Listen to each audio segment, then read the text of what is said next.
Leksjon 1. Intervjutips. Det er viktig å etablere en forbindelse med intervjueren. Ja, det forholdet kan virkelig gjøre en forskjell i samtalen. Absolutt. Det er også viktig å undersøke selskapet på forhånd. Jeg er enig.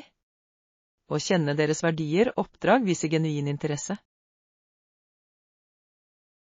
Har du forberedt noen spesifikke spørsmål til intervjuene dine? Ja. Jeg liker å spørre om teamdynamikk og bedriftskultur. Det er flotte spørsmål. Det hjelper deg å forstå om det passer godt.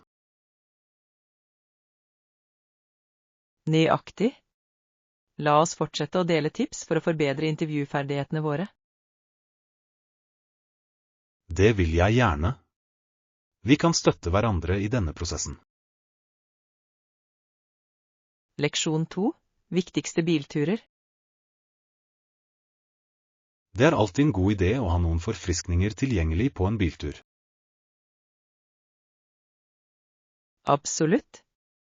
Snacks kan gjøre reisen mye morsommere. Hva slags snacks pleier du å ta med? Jeg liker å pakke frukt, nøtter og noen granolabarer. Det er gode valg. Sunt og enkelt å spise på farten. Ja. Jeg liker også å ta med litt vann for å holde meg hydrert. Å holde seg hydrert er viktig, spesielt på lange kjøreturer. Definitivt. La oss lage en sjekkliste for vår neste biltur. Flott idé. Jeg kan ikke vente på eventyret vårt på veien. Leksjon 3. Terapeutisk musikk.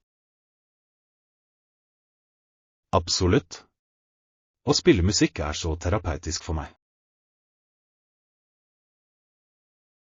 Jeg er helt enig. Det hjelper virkelig å lindre stress.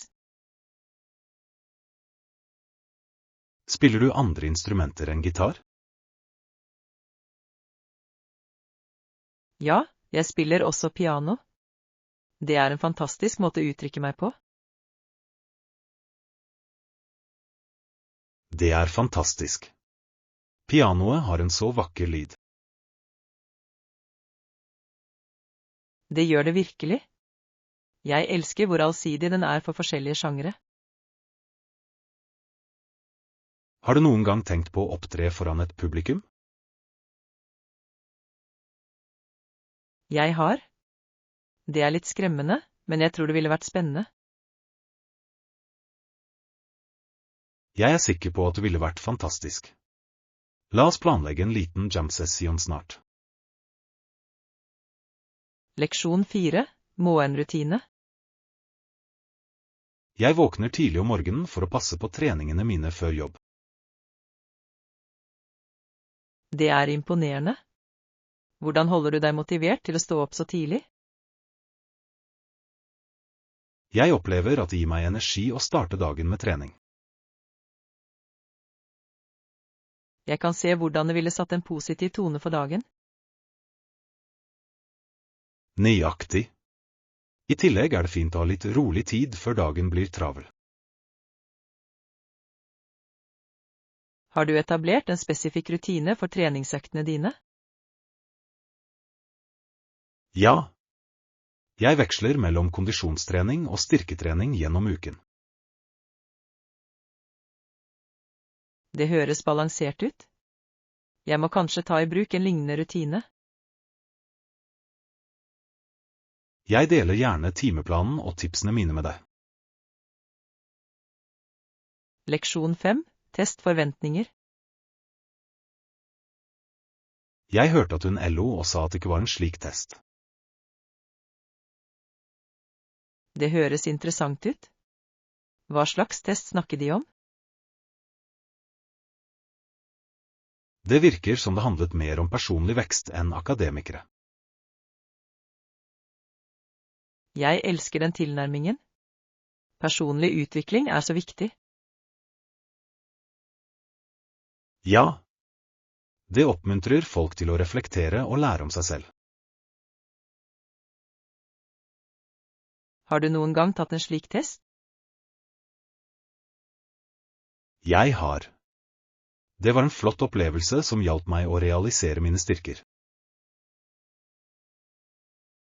Det er fantastisk. Jeg synes alle burde ha den muligheten. Absolutt.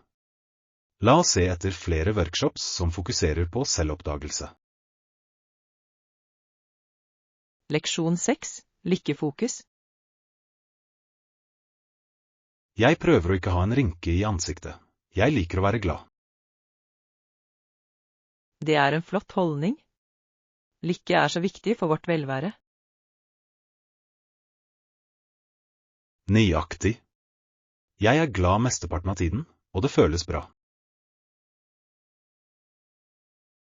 Det er inspirerende. Hva gjør du for å opprettholde din lykke? Jeg fokuserer på positive tanker og omgir meg med oppløftende mennesker. Det er en smart strategi. Det hjelper virkelig å ha en støttende sirkel. Ja. Jeg tar også av tid til hobbyer som gir meg glede. Det er viktig. La oss planlegge noen morsomme aktiviteter sammen snart. Det vil jeg gjerne. Det vil være flott å dele gledelige øyeblikk. Leksjon 7. Reiseforberedelser. Trenger jeg noen spesielle dokumenter for reisen? Du bør ta med legeerklæring i tilfelle. Det er et godt poeng. Det er bedre å være forberedt. Absolutt. Det bidrar til å unngå uventede problemer. Synes du jeg også bør ha reiseforsikring? Ja, det er alltid en smart idé når du reiser til utlandet. Jeg skal sørge for å se nærmere på det før vi drar. God. Det vil gi deg trygghet mens du nyter turen. Jeg setter pris på rådene dine. La oss fortsette å planlegge for eventyret vårt. Leksjon 8. Viktig å pakke. Har du pakket alt vi trenger til hotellet? Ja, jeg pakket det viktigste som toalettsaker og klær. Perfekt. Har du husket å ta med ladere til våre enheter? Selvfølgelig. Jeg lager en sjekkliste for å sikre at jeg ikke har glemt noe. Det er smart. Det hjelper virkelig å holde orden. Ja. Jeg inkluderte også snacks til reisen. Utmerket idé. Det er alltid hyggelig å ha noe å gomle på. Nøyaktig. La oss dobbeltsjekke bagasjen før vi drar. God samtale. Jeg kan ikke vente på turen vår. Leksjon 9. Historisk arv. I november 1939 døde han av blodforgiftning, men arbeidet hans levde videre. Det er et så viktig øyeblikk i historien. Hvem snakker vi om? Han var en bemerkelsesverdig skikkelse kjent for sine bidrag til samfunnet. Det er fascinerende hvordan en person kan gi en så varig innvirkning. Ja. Hans ideer fortsetter å påvirke mange selv i dag. Jeg elsker å lære om historien og de som forandret verden. Jeg også. La oss lese mer om hans liv og prestasjoner. Definitivt. Det er inspirerende å reflektere over arven deres. Jeg ser frem til diskusjonen vår. Leksjon 10. Tilpasning til nye kulturer. Steve måtte venne seg til maten i Japan. Folk spiser mye fisk. Det må ha vært litt av en justering for ham. Ja, spesielt siden han aldri hadde spist mye fisk før. Jeg kan tenke meg. Det er en så viktig del av kjøkkenet deres. Men han lærte seg gradvis å sette pris på det. Det er flott. Å prøve ny mat kan være en morsom opplevelse. Absolutt. Det åpner for en helt ny verden av smaker. Jeg vil gjerne høre mer om hans kulinariske eventyr. Jeg skal dele noen historier neste gang vi chatter. Leksjon 11. Avisseksjoner. Denne delen av avisen inneholder vanligvis de viktigste nyhetene fra hele verden.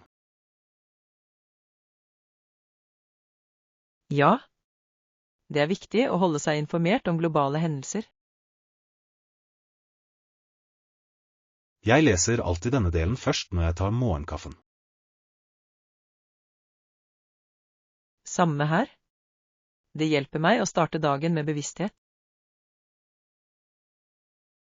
Har du funnet noen nyere artikler som fanget oppmerksomheten din?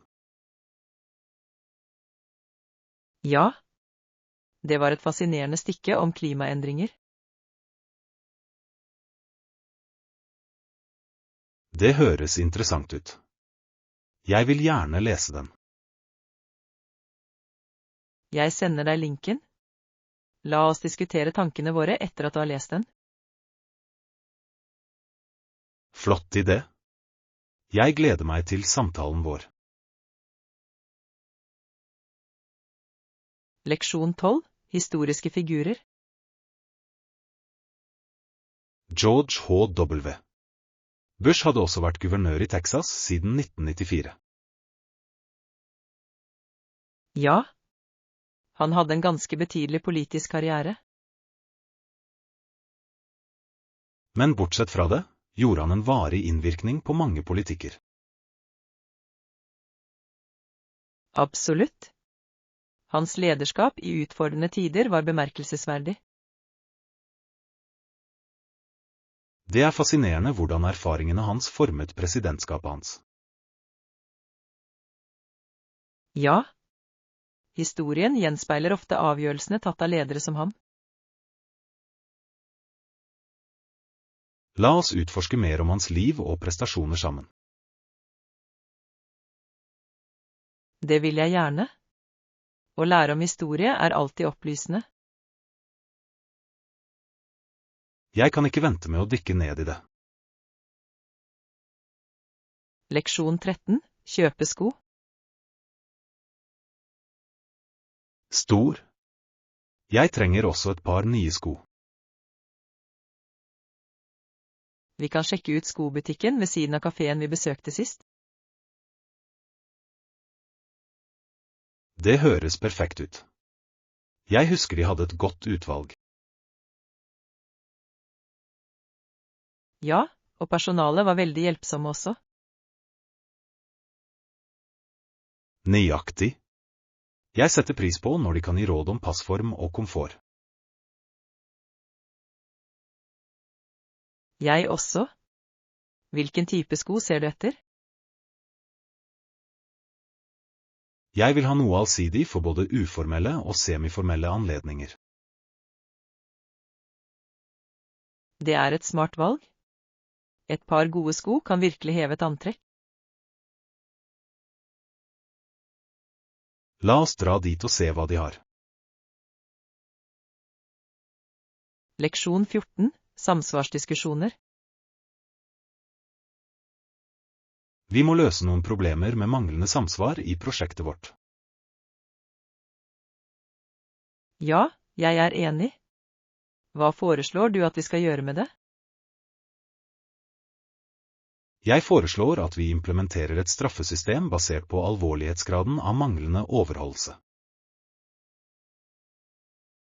Det høres fornuftig ut. Det kan oppmuntre alle til å følge retningslinjene. Nøyaktig. Tydelige konsekvenser kan bidra til å forsterke viktigheten av å følge reglene. Har vi diskutert dette med teamet ennå?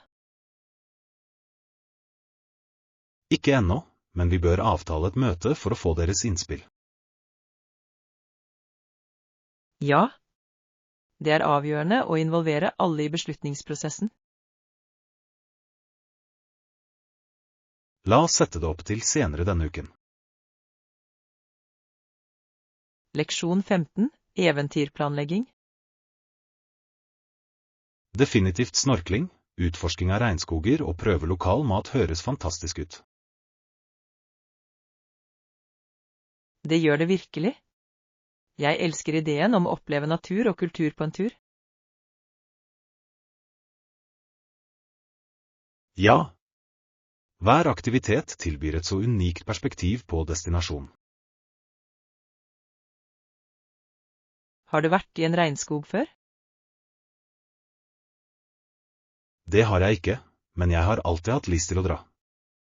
Hva med deg? Jeg besøkte den i fjor, og den var fantastisk. Jeg kan bare forestille meg. La oss sørge for å inkludere det i reiseplanen vår. Absolutt. Det blir et eventyr for livet. Jeg gleder meg til å begynne å planlegge alle detaljene. Leksjon 16. Turplaner. Ja, det er så avslappende og forfriskende her ute. Har du bestemt deg for hvilken sti du skal gå? Jeg lener meg mot den som har den naturskjønne utsikten. Det er et godt valg. Utsikten er ment å være fantastisk. Jeg har hørt at det ikke er for vanskelig, noe som er perfekt for en uformell fottur. Nøyaktig. Jeg vil bare nyte naturen og ta meg god tid. La oss pakke litt snacks og gjøre en dag med det. God idé. En piknik på toppen ville vært deilig. Jeg gleder meg veldig. Leksjon 17. Vinterspenning. Snøen er vakker. Ja, endelig stoppet det. Søsteren min og jeg gleder oss til å gå ut. Det høres gøy ut. Planlegger du å bygge en snømann? Definitivt. Det er en tradisjon for oss hver gang det snør. Det er kjempebra. Jeg elsker å se kreative snømenn i nabolaget. Jeg også. Vi burde ha en liten snøballkamp etterpå. Høres ut som en eksplosjon. Jeg gleder meg til å bli med deg. La oss legge på lag og dra ut snart. Absolutt. Snøen blir ikke liggende lenge. Leksjon 18. Naturskjønn utsikt. Jeg er enig, det er vakkert og avslappende her ute. I tillegg kan du nyte landskapet mens du går på tur. Nøyaktig. Utsikten er fantastisk, spesielt ved solnedgang. Har du gått denne stien før? Det har jeg, og jeg ble overrasket over hvor vakkert det er. Jeg kan se hvorfor. Naturen har en måte å roe sinnet på. Ja. La oss sørge for å ta noen bilder underveis. Definitivt. Jeg vil fange hvert øyeblikk. Det kommer til å bli en uforglemmelig opplevelse. Leksjon 19, nyttårsnedtelling. Når midnatt nærmer seg, begynner alle å telle ned. Ja, og så jubler alle når klokken slår 12. Det er et så spennende øyeblikk fylt med håp for det nye året. Absolutt. Har du noen forsetter for det kommende året? Jeg planlegger å fokusere på selvforbedring og lære nye ferdigheter. Det er et flott mål. Jeg vil reise mer og utforske nye kulturer. Det høres ut som fantastiske oppløsninger. La oss støtte hverandre i å oppnå dem. Ja. Vi kan sjekke inn regelmessig for å se hvordan vi har det. Jeg ser frem til et flott år fremover. Leksjon 20. Fordampningsfenomener. Det er gjenstander som folk ble fordampet på, slik at formen deres vises. Det høres fascinerende ut. Hva er det du sikter til? Det er et fenomen relatert til intens varme, ofte sett i vitenskapelige eksperimenter. Wow! Det må være utrolig å være vitne til en slik effekt. Ja. Det er en påminnelse om kraften i naturen og vitenskapen. Jeg vil gjerne lære mer om det. Har du noen ressurser? Jeg har noen artikler som forklarer det i detalj. Stor. La oss lese dem sammen og diskutere. Jeg gleder meg til å dykke ned i dette emnet. Leksjon 21. Planlegging av en samling. La oss invitere vennene våre til en samling. Høres ut som en plan. Jeg sender ut invitasjonene. Stor. Hvilken dato tenker du på? Hva med neste lørdag? Det gir alle tid til å forberede seg. Perfekt. Vi kan planlegge noen morsomme aktiviteter for natten. Ja. Kanskje spill eller et filmmaraton ville vært morsomt. Jeg elsker de ideene. La oss sørge for å ha rikelig med snacks også. Absolutt. Jeg ordner mat og drikke. Det kommer til å bli en fantastisk kveld. Leksjon 22. Førerkortprat. Har du førerkort? Ja, det gjør jeg. Jeg fikk den for noen år siden. Hva med deg? Jeg mottok min forrige måned. Det føles fantastisk å ha den friheten. Det gjør det virkelig. Liker du å kjøre bil? Jeg elsker det. Det er så gøy å utforske nye steder med bil. Jeg er enig. Hva er favorittstedet du har kjørt til så langt? Jeg vil si kystlinjen. Utsikten er fantastisk. Det høres fantastisk ut. Jeg gleder meg til å bli med deg på en biltur. La oss planlegge en snart. Leksjon 23. Business Essentials. For å lage og selge et produkt eller en tjeneste det avgjørende å forstå de funksjonelle områdene av virksomheten. Absolutt. De viktigste områdene inkluderer regnskap, økonomi og markedsføring. Ja. Regnskap hjelper med å spore utgifter og fortjeneste effektivt. Og finans sikrer at du har midlene til å utvide virksomheten din. Nøyaktig. Hva med markedsføring? Det viktig for å nå potensielle kunder. Definitivt. En sterk markedsføringsstrategi kan skape eller ødelegge en bedrift. Har du noen gang tenkt på å starte din egen bedrift? Jeg har. Jeg interessert i å lage en liten nettbutikk. Det høres spennende ut. La oss brainstorme noen ideer sammen. Leksjon 24. Fotografi lidenskap. Noen liker å ta bilder av menneskene og stedene rundt dem. Ja, fotografering en så vakker måte å fange øyeblikk på. Jeg elsker hvordan det lar deg fortelle historier uten ord.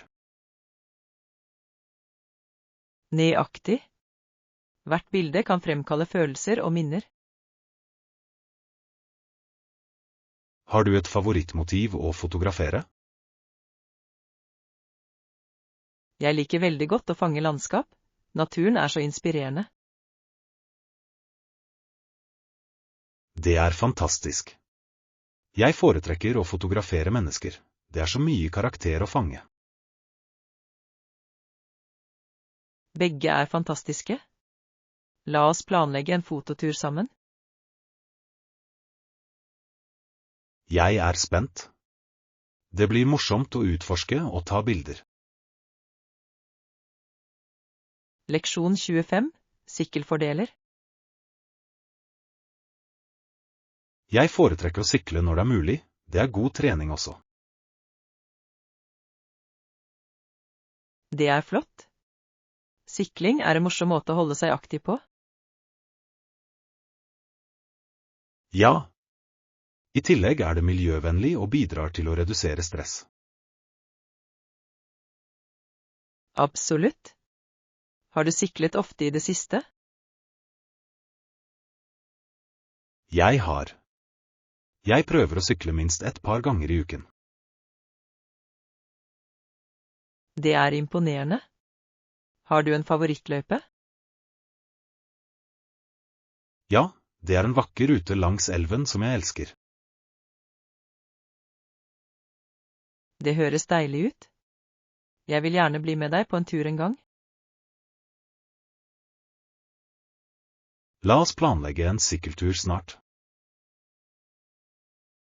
Leksjon 26. Styrke og intelligens.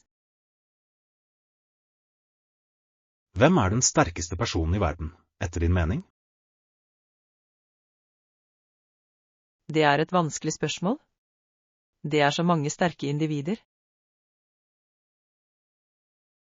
Jeg vet. Og hvem tror du den smarteste personen i verden? Det nok en interessant debatt. Intelligens kommer i mange former. Nøyaktig. Noen kan utmerke seg i det akademiske, mens andre har emosjonell intelligens. Ja. Det viktig å erkjenne at alle har unike styrker. Jeg enig. La oss feire all slags intelligens og styrke. Definitivt. Det gir rikdom til vår forståelse av menneskeheten. Jeg glad vi kan ha disse gjennomtenkte diskusjonene. Leksjon 27. Kooperativ atmosfære. For å skape en samarbeidsstemning kommunikasjon nøkkelen. Jeg enig. Det er viktig å lytte aktivt til alles ideer.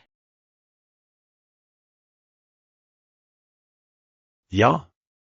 Å oppmuntre til åpen dialog gjør at folk føler seg verdsatt. Absolutt. Når folk føler seg hørt, er det mer sannsynlig at de bidrar. Har du sett dette arbeidet i noen av gruppeprosjektene dine? Ja, når vi deler ansvar, blir resultatene alltid bedre. Det er et godt poeng. Samarbeid øker virkelig kreativiteten. La oss fortsette å promotere dette i våre fremtidige prosjekter.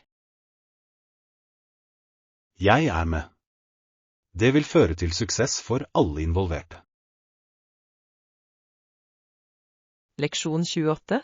Great Lakes geografi.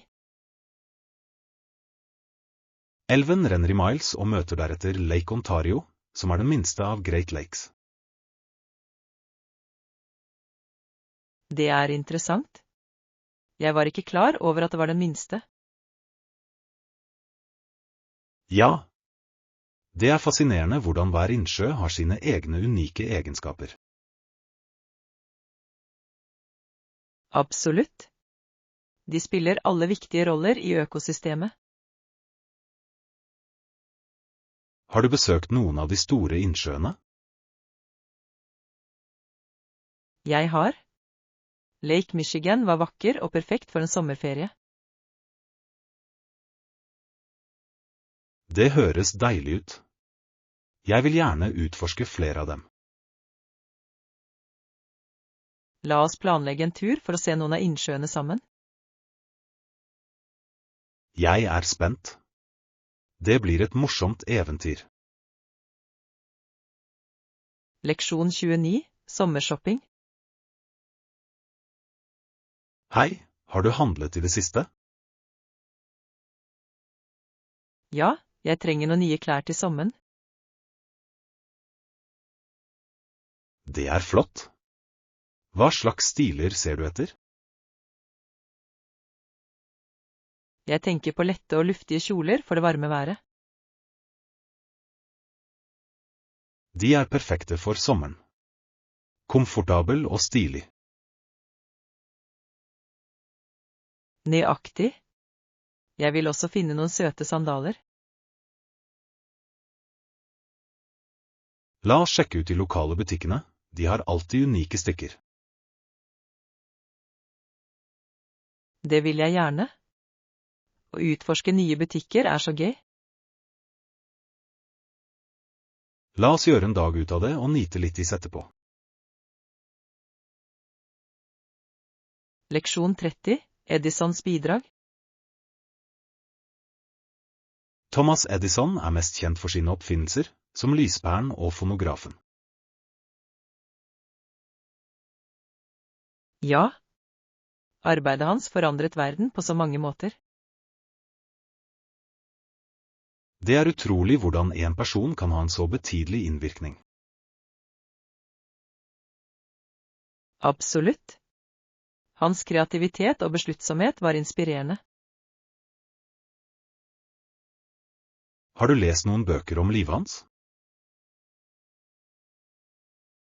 Jeg har. De fremhever hans nådeløse streben etter innovasjon. Det er fascinerende. La oss utforske mer om hans oppfinnelser. Jeg vil gjerne. Å lære om innflytelsesrike skikkelser er alltid opplysende. Jeg kan ikke vente med å dykke ned i historien hans. Leksjon 31. Problemløsningsferdigheter. Jeg hadde et problem nylig, men jeg klarte å løse det. Det er flott å høre.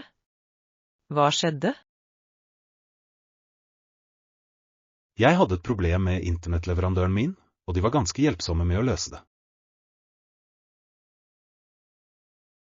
Det er utrolig hvor effektiv kommunikasjon kan føre til løsninger. Ja, jeg sørget for å forklare problemene mine tydelig, noe som hjalp mye. Aktiv lytting er også avgjørende i slike situasjoner. Fant du det nyttig?